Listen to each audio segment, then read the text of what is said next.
돌아가라 이런 제목으로 잠깐 말씀을 증거하도록 하겠습니다. 우리가 잘 아는 잠언 4장 23절 말씀을 보면 무릇 지킬 만한 모든 것보다 너희 마음을 지키라. 이는 생명의 근원이 이에서 남이니라. 이런 말씀이 있습니다.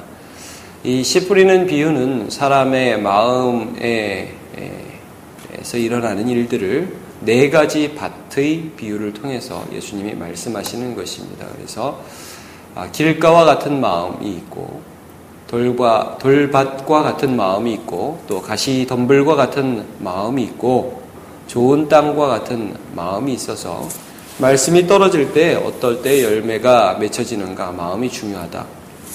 이런 비유를 하고 계시는데 처음에 이 세 가지 밭은 열매를 맺지 못하고 좋은 땅은 열매를 맺습니다. 처음 그 세 가지와 그러면 이 마지막 좋은 땅은 어떤 차이가 있느냐면 사실은 결론적으로 보면 이 처음 세 땅은 주인이 없고 주인이 나고 마지막 땅은 예수께서 주인이 되어 주셔서 그 주님께서 내 안에서 열매를 거두시는 것입니다. 자, 첫 땅은 어떤 땅이죠? 길가라고 그랬습니다. 자, 우리 19절을 같이 한번 읽어보죠. 19절 시작. 아무나 천국 말씀을 듣고 깨닫지 못할 때에는 악한 자가 와서 그 마음에 뿌려진 것을 빼앗나니 이는 곧 길가에 뿌려진 자요.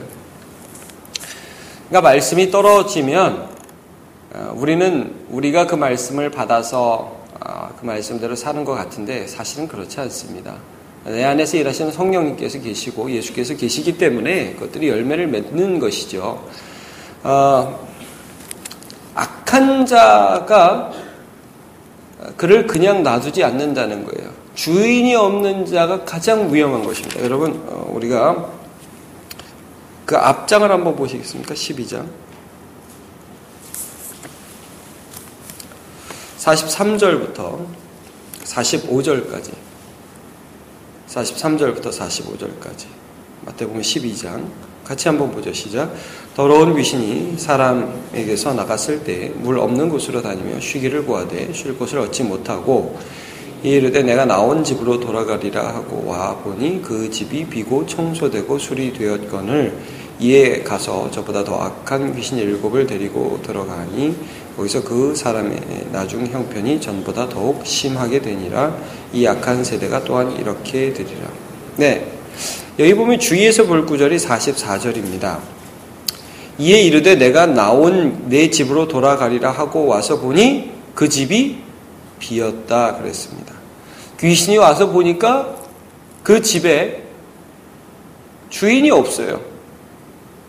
그러니까 여러분, 우리는 어떤 존재냐 하면 우리는 우리 안에 예수를 주인으로 모신 자고 요한일서에 보면 악한 자가 만지지도 못하느니라 그랬습니다. 그러니까 예수를 주로 모시지 않은 사람은 필연적으로 악한 자가 와서 건드리는 자이며 빼앗김을 당할 수밖에 없는 사람이라는 걸 우리가 알 수가 있는 것입니다. 여러분, 가룟 유다가 수없이 예수 그리스도의 말씀을 들었지만 마음의 주님을 주인으로 모시지 않았습니다. 어떤 일이 일어났습니까? 제가 요한복음 13장 2절을 읽습니다. 마귀가 벌써 시몬의 아들 가룟 유다의 마음에 예수를 팔려는 생각을 넣었더니 그랬습니다. 뺏길 수밖에 없다는 거예요.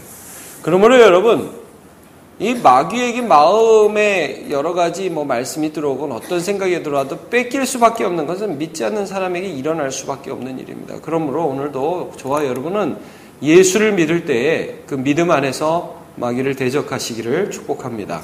마귀와는 타협하는 게 아닙니다. 야고보서 4장 7절. 그런즉 너희는 하나님께 복종할지어다 마귀를 대적하라. 그리하면 너희를 피하리라 말씀하셨습니다. 두 번째 돌밭을 한번 보도록 하죠. 여기서 중요한 건 여러분 뿌리라는 말씀을 좀 살펴보도록 하겠습니다. 20절, 21절을 같이 읽어봅시다. 시작. 돌밭에 뿌려졌다는 것은 말씀을 듣고 즉시 기쁨으로 받되 그 속에 뿌리가 없어 잠시 견디다가 말씀으로 말미암아 환난이나 박해가 일어날 때에는 곧 넘어지는 자요. 그랬습니다. 돌밭은 뿌리가 내려지지 않는 밭이지요. 말하자면 예수 그리스도를 믿는 믿음이 내려지지 않은 상태에서 현상적으로는 그 말씀 너무 좋다. 너무 괜찮다. 라고 반응을 합니다. 그런데 이 잠시 나타나는 기쁨에도 불구하고 이 마음 깊은 곳에 예수를 믿는 마음이 실제 없는 거죠.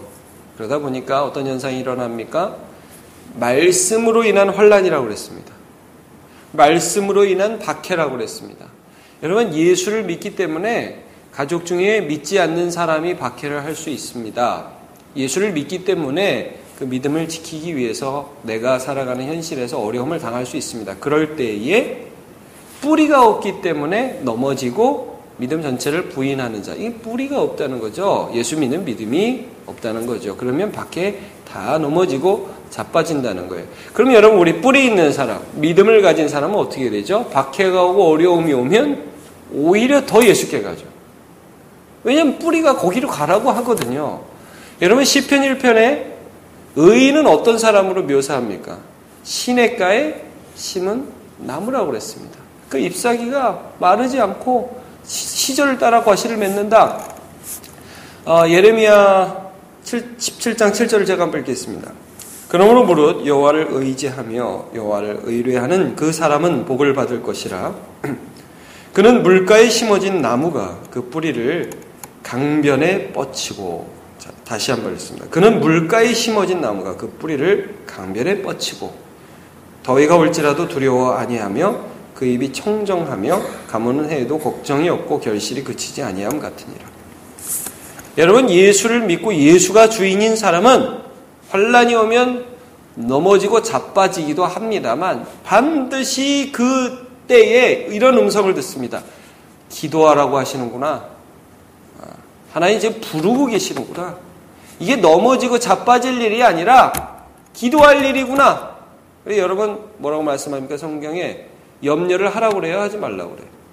하지 말고 기도를 하라고 합니다. 이제 그 다음 밭의 비유하고 좀 비유가 연결이 되는데, 여러분 22절을 한번 보시죠. 가시떨기가 나옵니다. 22절 시작.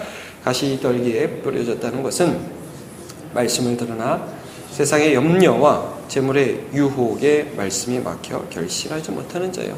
예, 믿음이 없는 자는 또 어디에 넘어지느냐? 처음에는 우리가 악한 자에 넘어지고, 두 번째는 환난과 박해에 넘어지고, 또 믿음이 없고 주인이 없는 자는 반드시 여기 보니까 염려와 세상의 염려와 재물의 유혹에 넘어지게 돼 있다는 거예요. 뿌리가 없고 믿음이 없으니까 염려가 닥쳐오면 어떻게 견딜 힘이 없어요. 그리고 물질이 좋아 보이는데 어때요?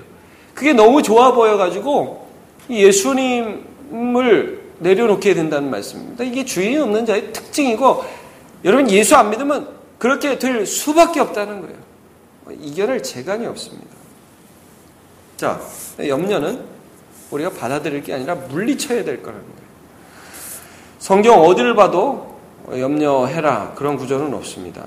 자, 빌립보서 4장 6절. 아무것도 염려하지 말고 오직 모든 일에 기도와 간구로 너희 구할 것을 감사함으로 하나님께 아뢰라. 어떻게 우리가 염려하지 않는 것이 가능합니까? 우리를 부르신 예수님을 믿기 때문입니다. 믿음 없이 염려하지 말라? 불가능합니다. 베드로전서 5장 7절. 너희 염려를 다 주께 맡겨버려라. 이는 저가 너희를 권고하심이니라. 우리 예수님이 계시기 때문입니다. 탐심에 대하여 예수님은 누가복음 12장 15절. 그들에게 이르시되 삼가 모든 탐심을 물리치라. 사람의 생명이 그 소유에 넉넉한 데 있지 아니하니라 하시고, 뭐라고 가르쳐 주셨죠? 오늘날 우리에게 일용할 양식을 주옵소서. 하나님, 세상에서 주는 100가지 1000가지 좋은 재물보다 하나님이 내게 주시는 하루의 양식이 더 귀합니다. 탐심을 물리칠 수 있는 근거는 나의 아버지가 계시기 때문입니다. 그러므로 여러분 물리치시고 돌아가시기를 축복합니다. 마지막 좋은 땅입니다. 23절 같이 읽어보죠. 시작. 좋은 땅에 뿌려졌다는 것은 말씀을 듣고 깨닫는 자니 결실하여 어떤 것은 100배, 어떤 것은 60배, 어떤 것은 30배가 되느니라. 예수 그리스도를 믿는 믿음이 있고 그 마음이 하나님을 향합니다. 좋은 땅입니다. 거기에 말씀이 들어가면 무슨 환난이 일어나, 무슨 염려가 있어요, 무슨 탐심이 일어났어요, 그러면 세상은 넘어지고 자빠지되 우리는 우리 안에서 일하시는 성령으로 말미암아 그 일로 인해서 더 죽게 가는 거예요. 더 죽게. 여러분 세상 환란이 일어나면 막 환란 자체에 집중하잖아요. 우리는 그걸 재료로 삼아서 하나님께 나서 기도를 한단 말씀입니다. 그러면 그때 열매라는 게 맺혀져요. 그래서 기도하는 사람은 뭐라고 하죠? 내가 한 일이 아닙니다. 압니다. 기도를 해야 하는 거예요. 기도를 안 하면 몰라요. 기도를 해야 이게 내가 하는 일인지 하나님이 하는 일인지 알 수가 있어요. 그러면 거기서 어떤 열매가 일어나느냐? 여러분 열매라고 그러면 뭐 이게 우리가 사람이 하면은 열매라고 안 그러세요? 사람이 하면 뭐 2배, 3배 이러잖아요. 근데 오늘 여러분 좀 황당하지 않습니까? 몇 배라고 그래요? 100배래요, 100배. 60배, 30배. 하나님이 하신다는 거예요. 그러니까 내가 하면 내 일이고 하나님이 하시면 열매가 되는 것입니다. 그래서 예레미야 33장 우리 3절에 보면 이렇게 말씀하시죠. 너는 내게 부르짖으라. 내가 내게 응답하겠고 내가 알지 못하는 그러니까 네가 생각하는 정도가 아닌 크고 비밀한 일을 내게 보이리라. 여러분 저와 여러분의 삶에서도 그런 열매가 일어나고요. 또 우리 자녀들을 통해서도 그런 일들이 일어나고 모든 일들 가운데 하나님의 열매가 일어나시길 축복합니다. 주인이 있는 자는 세상의 것들을 대적할 수 있습니다. 주인이 있는 자는 무슨 일을 만나거나 그에게 돌아가서 열매 맺는 자들입니다.